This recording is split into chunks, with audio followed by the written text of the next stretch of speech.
નમસ્કાર વિદ્યાર્થી મિત્રો, સ્વાગત છે તમારું મારી ચેનલ ધ મેટ્રિક ક્લાસમાં.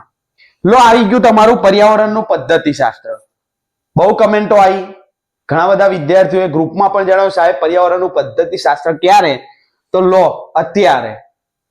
તો ચાલો આપણે આજના વિડીયોમાં શીખીએ પર્યાવરણનું પદ્ધતિશાસ્ત્ર. મિત્રો આપણી જે ગાઈડલાઈન છે, આપણું જે પદ્ધતિશાસ્ત્ર છે, જે બીએડની પરીક્ષાઓ લેવાય છે એમાં પર્યાવરણનું પદ્ધતિશાસ્ત્ર આવે છે, જે પીટીસીની પરીક્ષામાં પદ્ધતિશાસ્ત્ર વિજ્ઞાનનું આવે છે, પર્યાવરણનું સોરી, એ પ્રમાણે આજે આપણે પર્યાવરણ પદ્ધતિશાસ્ત્ર લઈને આવી ગયા છે. દરેક ટોપિક છે મિત્રો, જોઈ શકો છો તમે. તો ચાલો શરૂઆત કરીએ પર્યાવરણનું પદ્ધતિશાસ્ત્ર. તો મિત્રો પીપીટી આ રીતની છે, તમને ગ્રુપમાં પ્રોપર મળી રહેશે. બનાવવામાં બહુ વાર લાગે કેમ કે બહુ લાંબુ લખાણ છે અને કરવા વાળો હું એક જ છું. પીપીટી એડિટિંગ તો દેખાય છે કમ્પ્લીટ, જોઈ શકો છો તમે. બરોબર, શરૂઆત કરીએ પર્યાવરણનું પદ્ધતિશાસ્ત્ર. તો મિત્રો પર્યાવરણની સંકલ્પના અને એનો વ્યાપ. પર્યાવરણને આપણે ઈવીએસ તરીકે ઓળખીએ છીએ. બરોબર, એની સંકલ્પના શું છે? તો કે પર્યાવરણ શબ્દ બે શબ્દનો બનેલો છે, પરી અને આવરણ. પર્યાવરણ એટલે આપણી આસપાસનું આવરણ, જેમાં ભૌતિક, જૈવિક, સામાજિક, સાંસ્કૃતિક ઘટકોનો સમાવેશ થાય છે. ટૂંકમાં પર્યાવરણ એટલે શું એ સમજાયું છે, એનું નામ સંકલ્પના. મિત્રો પ્રાથમિક સ્તરે પર્યાવરણ કેવું છે? તો રાષ્ટ્રીય અભ્યાસક્રમ રૂપરેખા નેશનલ કરિક્યુલમ ફ્રેમવર્ક NCF 2005 મુજબ પ્રાથમિક સ્તરે પર્યાવરણનો અભ્યાસ એ બાળકના તાત્કાલિક અને વ્યાપક પર્યાવરણનો સંકલિત અભ્યાસ છે. મિત્રો સંકલિત વિષય શું કહે છે NCF 2005? તો સંકલિત મુજબ મિત્રો ધોરણ 3 થી 5 માં પર્યાવરણ ભણાવવા ઉપર ભાર મૂકે છે, પરંતુ વિજ્ઞાન, સામાજિક વિજ્ઞાન અને પર્યાવરણ શિક્ષણના ખ્યાલ મુદ્દાઓ એકત્રિત કરે છે. એટલે પર્યાવરણમાં શું શું આવી જાય છે? સામાજિક વિજ્ઞાન અને વિજ્ઞાન બંનેનું થોડો અંશ આવેલો છે અને પર્યાવરણ બનાવેલું છે. ધોરણ 3, 4 અને 5 એવું NCF કહે છે. ધોરણ 1 અને 2 માં પર્યાવરણનું પાઠ્યપુસ્તક નથી, પરંતુ પર્યાવરણના મુદ્દાઓ અને એના ખ્યાલ છે. યાદ રાખજો, 1 અને 2 માં પાઠ્યપુસ્તક નથી. બરોબર, કોઈ અલગ પાઠ્યપુસ્તક નથી એનું, પણ એનો ખ્યાલ અને ભાષા આપેલી છે. બરોબર મિત્રો, આગળ જોઈએ. 6 થીમ છે મુખ્ય. કઈ? પર્યાવરણના પદ્ધતિશાસ્ત્રમાં એની સંકલ્પના, એનો વ્યાપ એટલે કે વિસ્તાર એનો જે છે, એની કુલ થીમ 6 છે. કઈ છે? કુટુંબ અને મિત્રો, બરોબર, ખોરાક, આવાસ એટલે કે રહેઠાણ, પાણી, મુસાફરી અને આપણે જે વસ્તુ બનાવીએ છીએ અને કરીએ છીએ તેની વાત છે. We make and made, the things we make and made. બરોબર, એની વાત આપણને સંકલ્પનામાં કરી છે. બીજો મુદ્દો જોઈએ કે એનું મહત્વ શું છે. EWS નું EVS નું મહત્વ શું છે? તો એનું પ્રાથમિક સ્તરે માહિતી આપવાનું કામ છે મિત્રો. બરોબર, પરંતુ બાળકના સર્વાંગી વિકાસ સાથે જોડાયેલું છે. દરેક પ્રકારનો જે બાળકનો સર્વાંગી વિકાસ છે, બાળક પર્યાવરણમાં ભળતું થાય એના માટેના જે અમુક મુદ્દાઓ છે એની અંદર આપેલા છે. શાળા બહારના જીવન સાથે જોડાય. મેં જેમ કહ્યું, શાળા બહારનું જે જીવન છે એની સાથે જોડાય, તેનું મહત્વ NCF ના માર્ગદર્શિકામાં આપેલું છે. આ NCF ની માર્ગદર્શિકા જે આપણે આગળ ભણ્યા એ માર્ગદર્શિકા હતી મિત્રો, એમાં એનો મુદ્દો આપેલો છે. આગળ વાત કરીએ.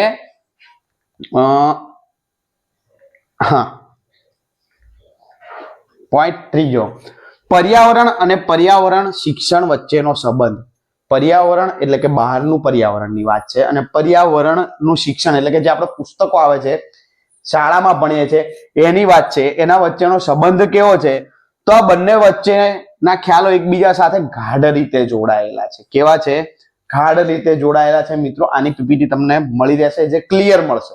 બરોબર, આડી બનાવવામાં મારે થોડીક પીપીટી ફાટી ગઈ છે. બરોબર, ડાયરેક્ટ બેઠા પેજીસ લીધા છે એટલે, પણ તમને જે હું આપીશ એ પ્રોપર PDF છે મારી પાસે, એ આપીશ. બરોબર, ગ્રુપમાં, કમ્યુનિટીમાં.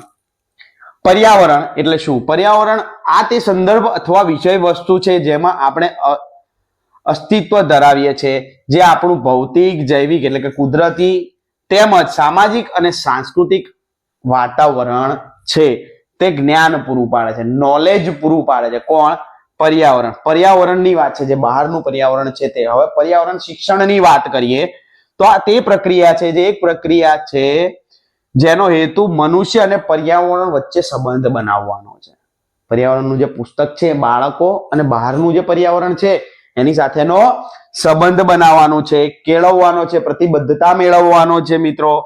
એના સાથે જીવન જીવવા માટેની રીતો આપવાનું છે. એ કામ પર્યાવરણ શિક્ષણનું છે મિત્રો.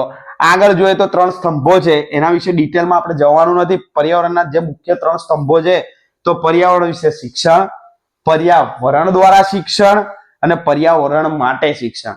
પરીક્ષામાં પૂછાય છે પર્યાવરણ પદ્ધતિ શાસ્ત્રનો પ્રશ્ન આવી શકે કે પર્યાવરણના મુખ્ય સ્તંભો કયા છે, તો 3 સ્તંભો છે. પર્યાવરણનું શિક્ષણ, પર્યાવરણ દ્વારા શિક્ષણ અને પર્યાવરણ માટે શિક્ષણ. શું છે? વિશે, દ્વારા અને માટે. ખાસ યાદ રાખજો, નોટમાં લખજો, યાદ કરવાનું છે. બરોબર મિત્રો. આપણે આગળ વધીએ તો પોઈન્ટ નંબર 4. મિત્રો પીપીટી થોડીક આગળ પાછળ મારાથી ગોઠવાઈ ગઈ છે. લગન સીઝન ચાલે છે, બરોબર, થોડુંક આમથી તેમ થઈ જાય છે, તો પીપીટી બનાવવાનો સમય એટલો રહેતો નથી. ચાલો પોઈન્ટ નંબર 4, અધ્યયનના સિદ્ધાંત. શું છે? અધ્યયનના સિદ્ધાંત.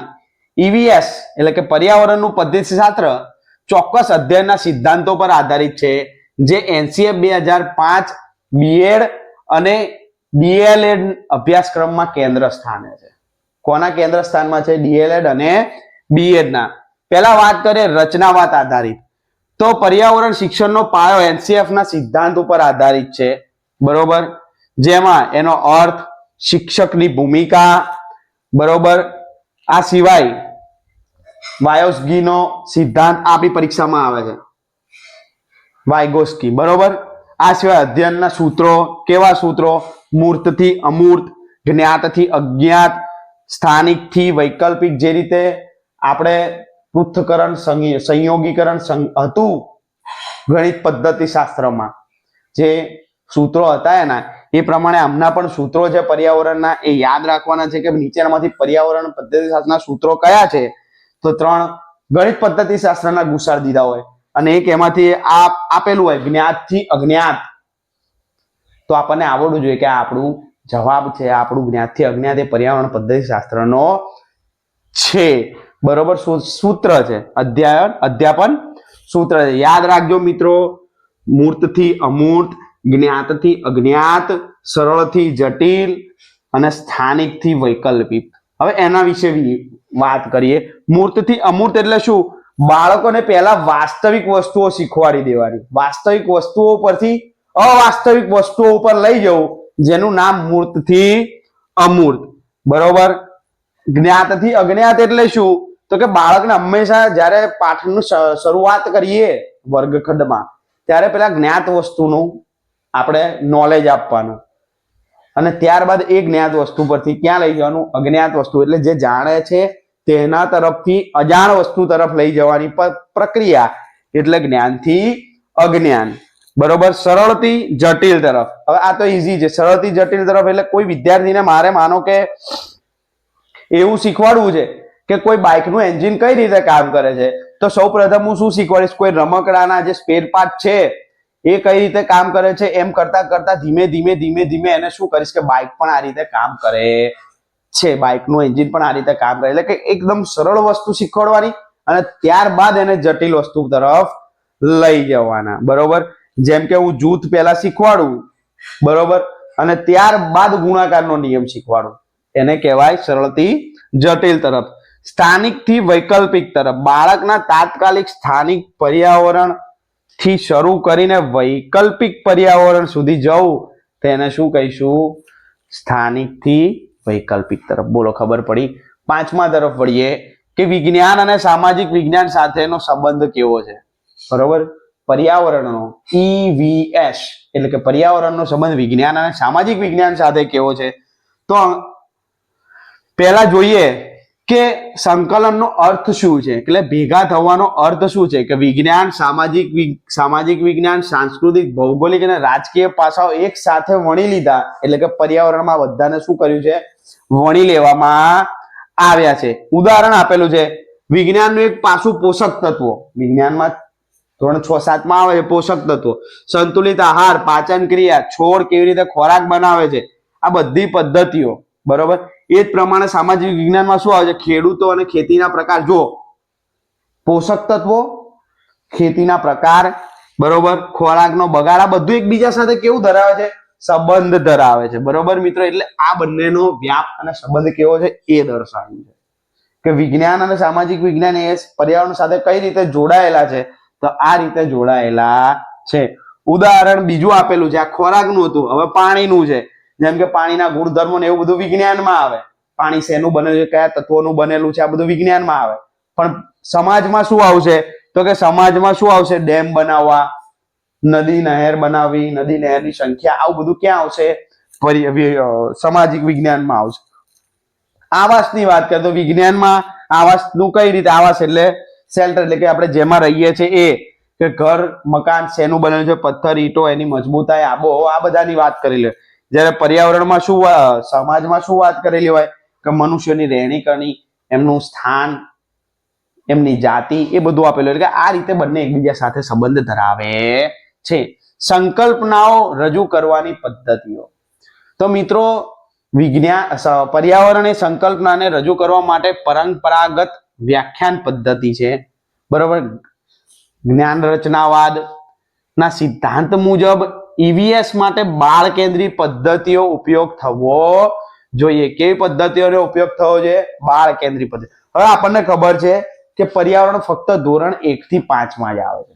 તો કેવી પદ્ધતિઓનો ઉપયોગ કરાય, બાળ કેન્દ્રી, એટલે જેમાં બાળક સમજી શકે, વિદ્યાર્થી આપણો જે છે નાનો છે, સમજી શકે એવી પદ્ધતિનો ઉપયોગ કરવો પડે. કઈ પદ્ધતિ, તો અવલોકનાત્મક પદ્ધતિ, પ્રોજેક્ટ પદ્ધતિ, પ્રયોગ પદ્ધતિ, ચર્ચા પદ્ધતિ, વાર્તા પદ્ધતિ, ક્ષેત્ર મુલાકાત પદ્ધતિ, બરોબર, પૂછ આધારિત પદ્ધતિ, બરોબર. શરૂઆત કરીએ અવલોકનાત્મક પદ્ધતિ, એટલે કે બાળકને કોઈ વસ્તુ છે એનું અવલોકન કરવા કહેવાનું. પર્યાવરણની કોઈ વસ્તુ છે, જેમ કે વૃક્ષ છે, તેના નજીક લઈ જઈને કહો કે આ શું છે, વૃક્ષ છે, આનું અવલોકન કરો, શું શું દેખાય છે. ગાય છે તો ગાય પાસે લઈ જઈને ભણાવો કે ગાયને 4 પગ હોય છે, ગાયને આમ હોય છે, ગાય બતાવો તો એમને વધારે ખ્યાલ રહે, એને અવલોકનાત્મક કહેવાય. તે જ પ્રમાણે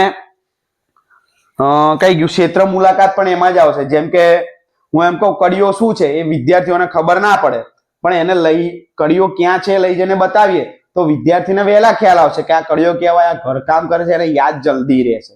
તો એ શું છે, ક્ષેત્ર મુલાકાત પદ્ધતિ. ચર્ચા પદ્ધતિ એટલે કોઈ વસ્તુ વિશે ચર્ચા કરી ક્લાસમાં, કે મિત્રો, વિદ્યાર્થીઓ, બાળકો કે કડીઓ છે એ શું શું કરે છે, કેવું કેવું કામ કરે છે, બધા વિદ્યાર્થીઓ એકબીજા સાથે ચર્ચા કરશે, આપણી સાથે ચર્ચા કરશે, તો આને શું કહેવાશે, ચર્ચા પદ્ધતિ. વાર્તા કથન પદ્ધતિ એટલે વાર્તા કહો અને પછી એના વિશે ખ્યાલ આપો. જેમ કે કોઈ આપણે ગાય વિશે ભણાવવું છે તો ગાય ઉપર કોઈ વાર્તા કહી દો અને પછી ભણાવો, તો એ વાર્તા કથન પદ્ધતિમાં આવશે. પ્રયોગ પદ્ધતિમાં શું આવશે, તો વૈજ્ઞાનિક ખ્યાલ દ્વારા કોઈ વસ્તુ બતાવો. જેમ કે લાકડું કે કોઈ તણખલું છે કે કોઈ રબર છે, પ્લાસ્ટિક, એને પાણી ઉપર તરે છે, એ બતાવો પ્રયોગ કરીને, અને પછી એના વિશે ભણાવો કેમ તરે છે, બરોબર. તો આ બધું આ રીતે એની પદ્ધતિઓ હતી મિત્રો. આજના વિડીયોમાં બસ આટલું જ રાખીએ. બાકી બીજી 6 પદ્ધતિઓ, બીજી 6 ટોપિક્સ છે આપણા પર્યાવરણ પદ્ધતિ શાસ્ત્રમાં, એ જોઈશું આપણે નેક્સ્ટ વિડીયોમાં. કેવો લાગ્યો કમેન્ટ જરૂર કરજો. નેક્સ્ટ વિડીયો આઈએમપી છે, જરૂર જોજો. અને ગણિત પદ્ધતિ શાસ્ત્ર ના જોયું હોય તો જોઈને આવજો મિત્રો. આપણે કરંટ પણ મૂક્યું છે, વર્તમાન પ્રવાહ પણ મૂક્યું છે, ચોક્કસ જોજો. એમાંથી 5 ગુણ લેવાના છે અને પદ્ધતિ શાસ્ત્ર જરૂર જોજો. લાઈક કરો, કમેન્ટ કરો. મળીએ નવા વિડીયોમાં.